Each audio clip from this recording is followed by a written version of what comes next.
سلامونه ستړي مشئ وخت مو په خیر. تاسو ته له زیر نیوز څلېرویشت څخه د نن ورځې د مهمو خبرونو ټولګې ته ښه راغلاست وایو. نن یکشنبه د 1404 هجري لمریز کال د دلوي سلوغې 19مه چې د 2026 زیږدیز کال د فبروري له 8 سره برابره ده.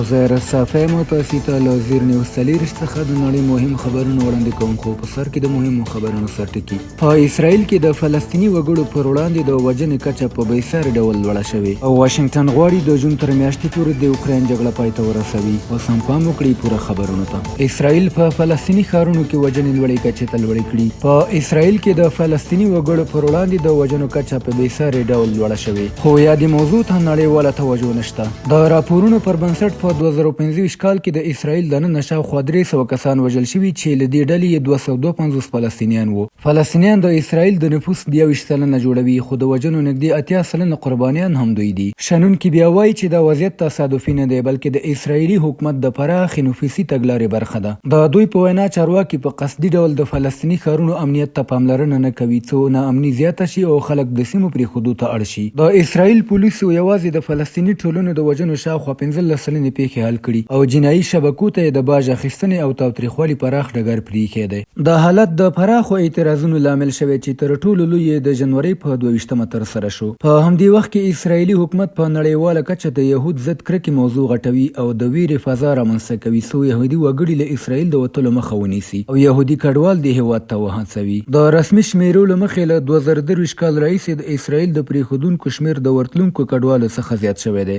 کارپوهان وایي د فلسطینیانو پر وړاندې بې پامي، د غزې جګړه، په لویدیځه غاړه کې بې ځایه کېدل او د یهود ضد کرکې سیاسي کارونه ټول د یوه هدف لپاره دي: د اسرائیل د یهودي مذهبي هویت ساتل او د نفوسو توازن بدلول.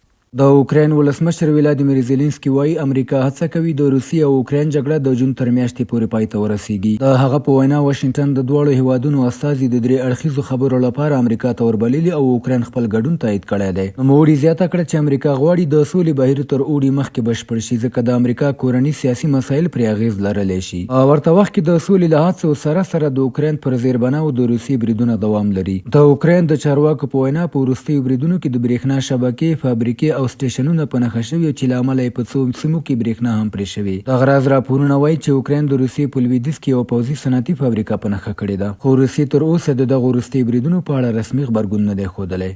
هند او مالیزیا د سوداګرۍ او همکارۍ د پراخولو ژمنه تازه کړه. د هند صدر اعظم نریندرا مودي او د مالیزیا لومړي وزیر انور ابراهیم د دواړو هیوادونو ترمنځ د سوداګرۍ او همکاریو د پراخولو پر هوډ ټینګار وکړ. دواړو مشرانو په دفاع، پانګونې، امنیت، روغتیا او ګرځندوی برخو کې د ګډو همکاریو د پیاوړتیا ژمنه وکړه. مودي مالیزیا ته په 2 ورځني رسمي سفر تللی چې دا یې له 2024 کال وروسته لومړنی سفر دی، هغه کال چې دواړو هیوادونو خپلې اړیکې د ستراتیژیکې ملګرتیا کچې ته پورته کړې وې. انور ابراهیم وویل دواړه هیوادونه به د ملي اسعارو د کارونې هڅې روانې وساتي او هیله یې څرګنده کړې چې 2 اړخیزې سوداګري به تر 13.8 میلیارډ ډالرو لوړه شي. همداراز مالیزیا د سباه ایالت کې د هند د قونسلګرۍ د پرانیستلو ملاتړ اعلان کړ.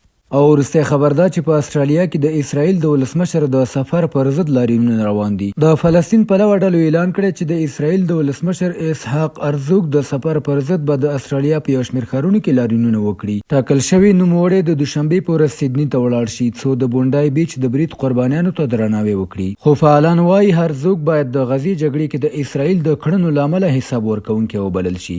سره له دې چې د نیو ساوث ویلز حکومت د لاریونونو د محدودولو قانون پلی کړی، بیا هم د سیدني، ملبورن، پرت او کانبرا کې د اعتراضونو اعلان شوی دی. د فلسطین د ملاتړ ډلې او د بخښنې نړیوال سازمان ویلي د هرزوګ رسمي هرکلی د عدالت او حساب ورکونې اصل کمزوری کوي. د استرالیا لومړي وزیر بیا له خلکو غوښتي چې د سفر انساني اړخ ته درناوی وشي او ملي یووالی وساتل شي. بهرني خبرونه همدومره و. د کورنۍ او سپورټي خبرونو لپاره زموږ پاڼې وڅارئ. په خواله رسنیو فیسبوک، انسټاګرام، ایکس، یوټیوب او ټیک ټاک زموږ خپرونې خوښې او موږ تعقیب کړئ. ادرس یې زیر نیوز 24 تر سبا خپرونې د الله په امان.